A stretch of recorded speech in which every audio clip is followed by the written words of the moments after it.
we're really glad to have a good-sized group here with us. We had a kind of a year off last year where we were having some transitions in staff and things, and so it's nice to be back in business where we can do a little bit of outreach things and talk to you guys about some of the things that are happening. This is sort of what the schedule looks like a little bit. So we're starting a few minutes late, so we're a small enough group that we can be a little hopefully flexible on schedule. After I just do a short introduction here, I'm going to turn the time over to Bob Weiss. Bob is a geneticist at University of Utah. He's worked in muscular dystrophy for a generation. He's going to talk to you a little bit about some neat history in Utah about muscular dystrophy and some of the studies we're doing moving forward out of that history.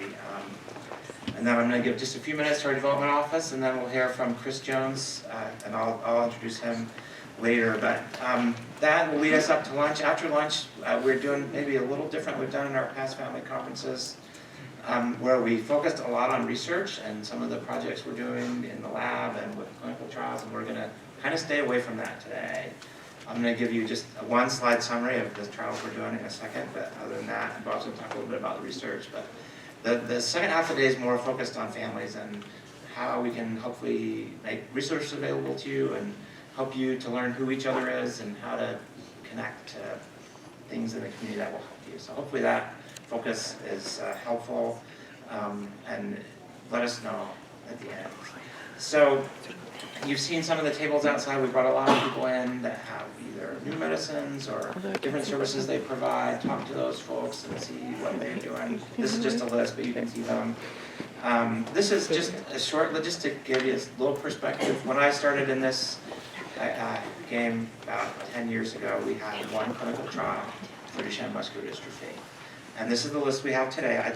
And this is a few months old even. I don't know if it's the complete list, but we have trials in ALS, in Charcot-Marie-Tooth, in Duchenne, FSHD, myasthenia gravis, SMA. Like every disorder has many trials that are coming, and it's just becoming a wave of things that are happening, and we're trying to hopefully be involved with all of these things. So just one slide to say what's new. So as many of you know, we opened a neuromuscular clinic at Primary Children's Hospital. That's part of the Brain and Spine Center here. As a part of that, they made this space available to us, so we're very grateful to the Brain and Spine Center for making this available. We've certified as a PPMD Certified Care Center for Duchenne, has similar certification for SMA, and we're working on certifications in other areas. We recently got new funding for the MD StarNet. It's a Muscular Dystrophy Surveillance and Tracking Research Network.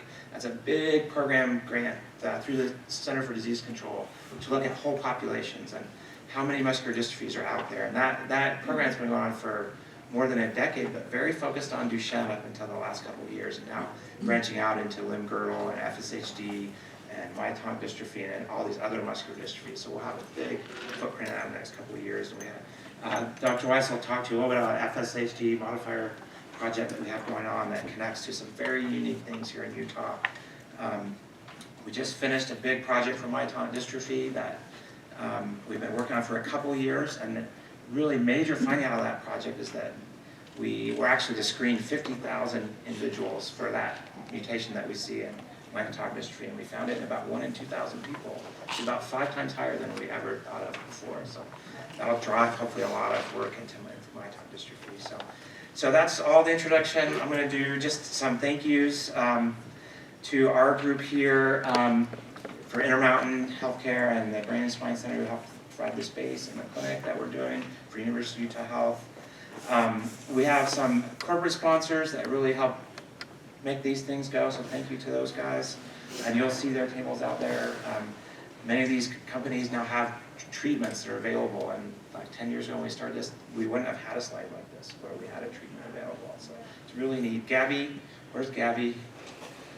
Gabby and Sarah, Sarah, take it down. Really are the ones who help organize and put this meeting together and actually make it happen, because I don't have time, because we're too busy with other. There's, no, I can't be. If you see Gabby, give her a round of applause, because she's great. And with that, I'm just going to turn the time over to Bob and talk a little bit about the research and the genetics, because that's where the fun stuff is, and then go off from there. So Bob.